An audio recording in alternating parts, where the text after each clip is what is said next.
Bom dia, alunos. Aqui é a professora Vanessa, professora de Biologia, e hoje a gente vai falar de cadeia alimentar. O que é então cadeia alimentar? Pessoal, cadeia alimentar nada mais é que o estudo das relações alimentares dentro de um ecossistema.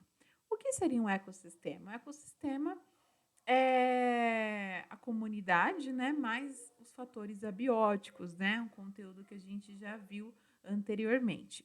Bom, então cadeia alimentar é uma sequência de indivíduos na qual um deles se alimenta do anterior e serve de alimento para aquele que o sucede. Bom, vamos entender um pouquinho melhor sobre isso. Vamos colocar aqui um exemplo de uma comunidade, né? Então eu tenho aqui a planta, o ratinho, a cobra e o gavião, né? Então, o ratinho come a planta, a cobra come o ratinho e o gavião come a cobra. Bom, então essa aqui é uma cadeia alimentar, é uma relação alimentar que eu tenho aqui entre esses indivíduos. A pergunta é, toda vez que eu estou em sala, o aluno pergunta assim, professora, ok, mas por que a setinha está ao contrário? Se o ratinho come a planta, por que a setinha está ao oposto? Né? Se a cobra come o ratinho, por que está no oposto? Parece que o ratinho come a cobra.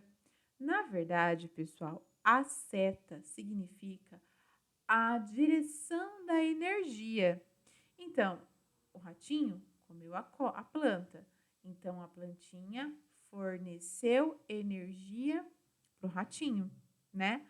A cobra comeu o ratinho. Então, o ratinho forneceu energia para a cobra. O gavião comeu a cobra. A cobra forneceu energia para o gavião, tá?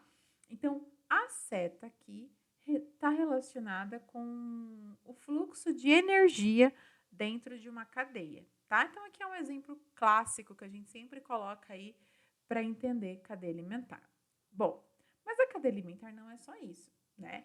Cada um aqui tem um papel. Então, a gente chama esse papel, né, vamos dizer assim, de nível trófico, né? Como cada um vai se comportar. Então, por exemplo, a planta, o vegetal, ela é chamada de produtor, né? Ficou faltando um Rzinho aqui, tá? Produtor. Por quê? A gente já vai entender. O grilo, que come a planta, é chamada de consumidor primário. O sapo que come o grilo, que é um consumidor primário, ele é o consumidor secundário. A cobra que come o sapo é consumidor terciário. O gavião que come a cobra é consumidor quaternário, tá? Então, o grilo, ele vai ser o primário, o sapo, consumidor secundário, consumidor terciário e o quaternário, tá? A planta aqui é o produtor. Aqui é a mesma coisa, tá? Então, a plantinha aqui, ela é a produtora, né? Ela é um produtor, o nível trófico dela é produtor. O ratinho que come a planta é consumidor primário. A cobra que come o ratinho é consumidor secundário. E o gavião que come a cobra é consumidor terciário. Olha que interessante. Nessa cadeia alimentar, o gavião, ele é um consumidor quaternário e a cobra é secundário. Já aqui não. A cobra, né, eu tenho mais indivíduos participando da cadeia alimentar. Então, a cobra, ela aqui, ela faz um papel de consumidor terciário. Igual você. Você, quando está comendo um arroz e bife, você está sendo, ao mesmo tempo, consumidor primário, porque você está comendo uma planta, o arroz, no caso, e um consumidor secundário quando você come um bife, porque você está comendo um boi e o boi come capim e ele é consumidor primário e você vai ser secundário, tá? Então não é uma regra fixa. Os únicos indivíduos que sempre vão ter o mesmo nível trófico são os produtores, tá? E os decompositores que a gente vai conversar mais para frente. Bom, quem são os produtores? É aquele que tem a capacidade de produzir o seu próprio alimento.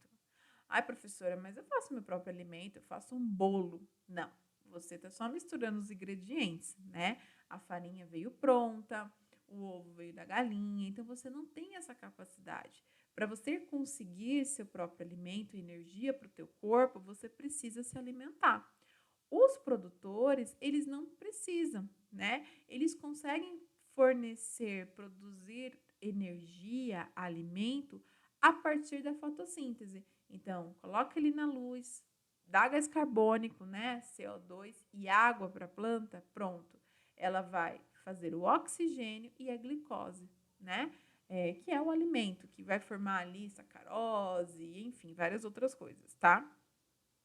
Então, aqui de novo, um exemplo de fotossíntese acontecendo.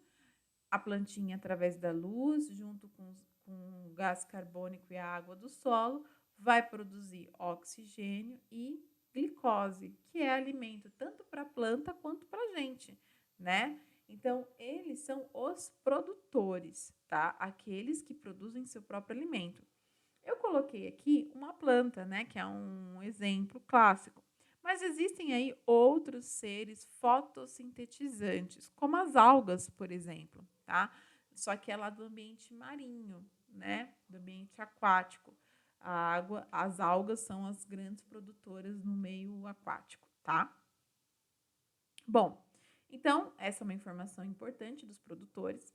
E nós temos uma questão dos consumidores, né? Os consumidores podem ser carnívoros, aqueles que comem carne, podem ser herbívoros, aqueles que comem planta, e onívoros.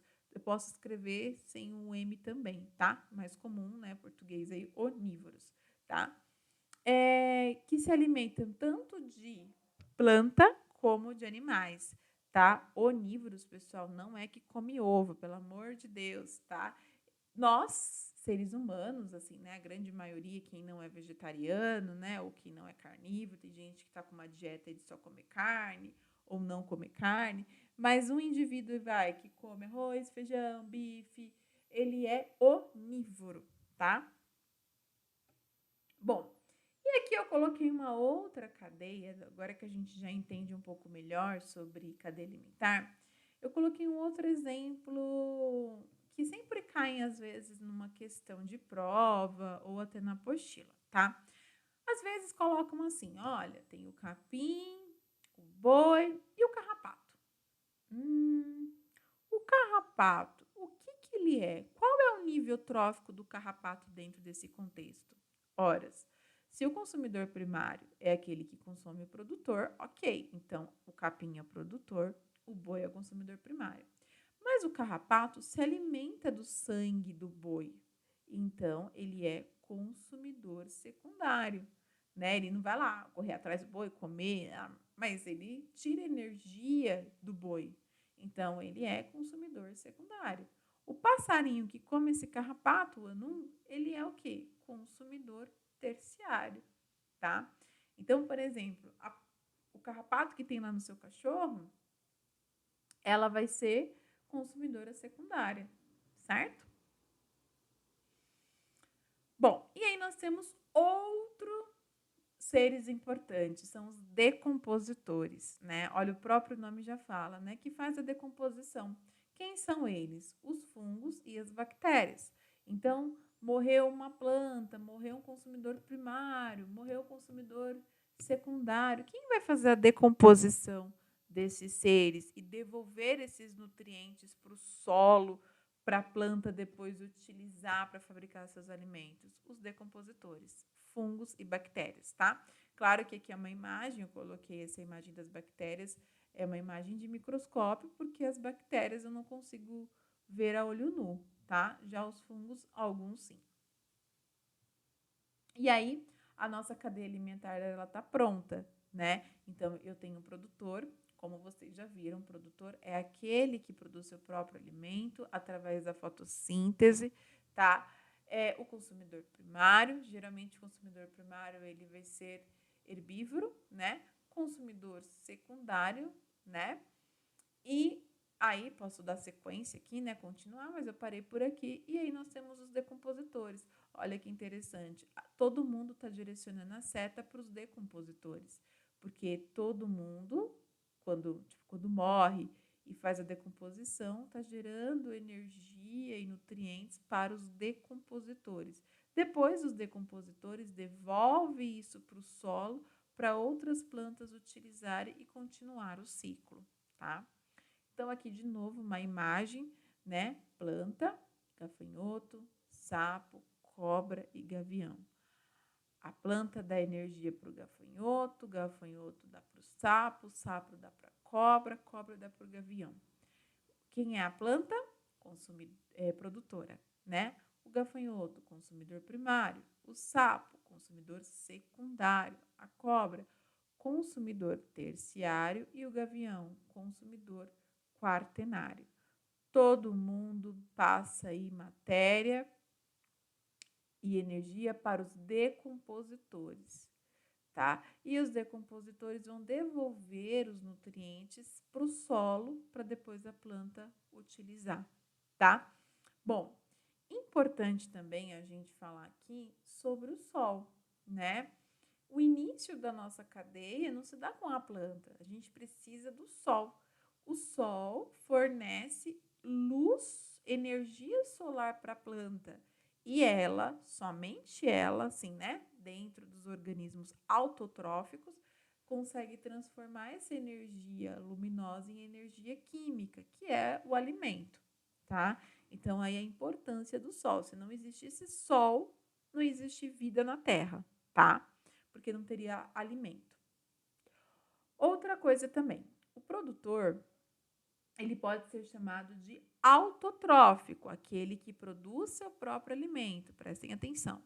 Produtor é chamado de autotrófico, aquele que produz seu próprio alimento. Aquele que não consegue produzir o seu próprio alimento é chamado de heterotrófos, tá? Ou seja, é aquele que precisa de um outro, de um diferente para conseguir se nutrir, tá? Então, autotrófos e heterotrófos, tá? As plantas, elas são autotrófas, porque elas conseguem produzir seu próprio alimento. O gafanhoto, o sapo, a cobra e o gavião, perdão, são heterotrófos, ok? Bom, pessoal, e aí para a gente finalizar a nossa aula, né, bem tranquila hoje, nós temos aqui um conceito de teia alimentar, né? O que é teia alimentar? Quando você coloca aí várias cadeias, né, alimentares se sobrepondo, vamos dizer assim, né? A gente chama de teia alimentar, tá? Porque assim, pessoal, na natureza a gente não vai encontrar cadeia alimentar isolada, né? Tá todo mundo ali, são várias cadeias entrelaçadas, tá?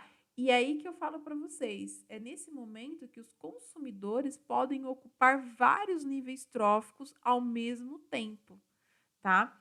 Então, por exemplo, vamos aqui. Eu tenho produtor, né? Então, produtor e decompositores, esse papel não vai mudar, tá? Não tem como a planta um dia ser consumidora primária, não. Aqui eu tenho um ratinho que comeu a planta, né? E aí tem o sapo, e vamos pegar essa cadeia aqui, ó. Planta, rato, sapo e gavião. Aquele exemplo clichê, né? O ratinho é consumidor aqui primário. O sapinho, nessa cadeia, é consumidor secundário. E o gavião aqui é terciário, certo? Olha, presta atenção. O gavião nessa cadeia é terciário, né? Primário, secundário e terciário. Vamos dar um outro exemplo aqui de cadeia. O rato, o sapo, a serpente e o gavião. Opa! Rato, consumidor primário. Sapo, consumidor secundário. Serpente, consumidor terciário. E o gavião, quaternário. Olha que interessante. Aqui, o gavião é terciário. E já nessa outra cadeia, é quaternário, tá? Então, os consumidores aí podem mudar o seu papel, né? Ele pode, dependendo, ser consumidor primário, secundário, terciário e quaternário. É igual eu falei para vocês, quando você está comendo o seu prato com alface e um pedaço de bife, você tá tendo aí 2 papéis, 2 níveis tróficos, tá? Bom, pessoal, então é isso, tá? Espero que tenha entendido, é um conteúdo bem tranquilinho, né? E aí, qualquer dúvida, é só chamar a prof aqui, tá bom? Beijo!